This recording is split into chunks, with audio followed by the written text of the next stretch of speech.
the City of Cape Town's Fire and Rescue Service keeping a close eye on the fires near Constantia and Kirstenbosch Gardens in the Cape Peninsula since the weekend. The fire began near Window Buttress and is posing a threat to the famous Kirstenbosch Botanical Gardens. Rescue services have been monitoring the situation throughout the night.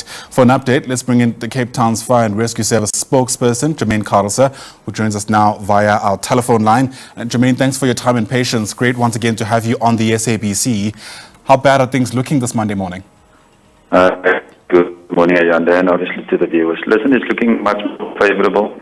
We had a little bit of a scare yesterday where Kirstenbosch Botanical Gardens was closed off to the public as we suspected that the fire was running towards that area.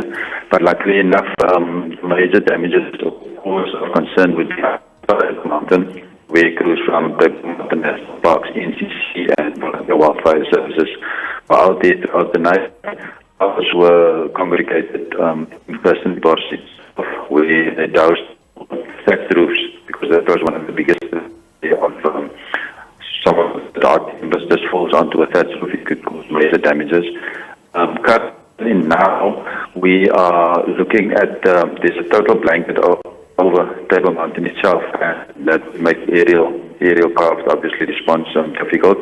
A decision will be made later on during the course of the day. But for now, everything looks much more favorable, as I said earlier, than as it looked yesterday. Yeah, Jermaine, I must apologize to our viewers. Our line to you has very suddenly deteriorated. Hopefully it'll improve as our discussion continues. Typically, we know that strong winds make it difficult to fight such blazes. I wonder to what extent, that kind of element complicated your ability to respond to this fire, at least at the early stages.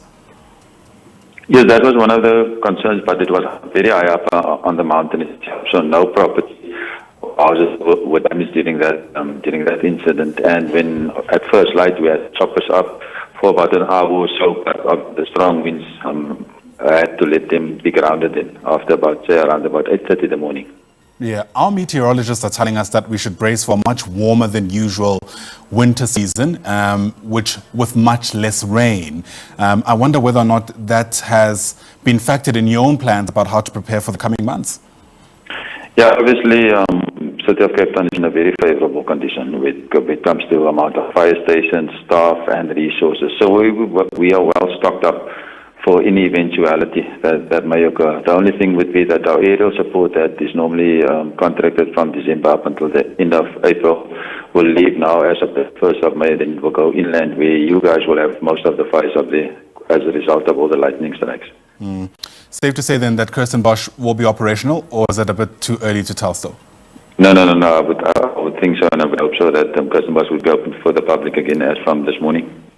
All right, Jermaine Carelse, for that quick update. Thanks very much indeed. Jermaine is part of the City of Cape Town's Fire and Rescue Service. Good news, I suppose, this Monday morning that fire that threatened the very iconic Kirstenbosch Botanical Gardens has now been put under control, with operations there hopefully resuming rather sooner than later. Jermaine Carelse.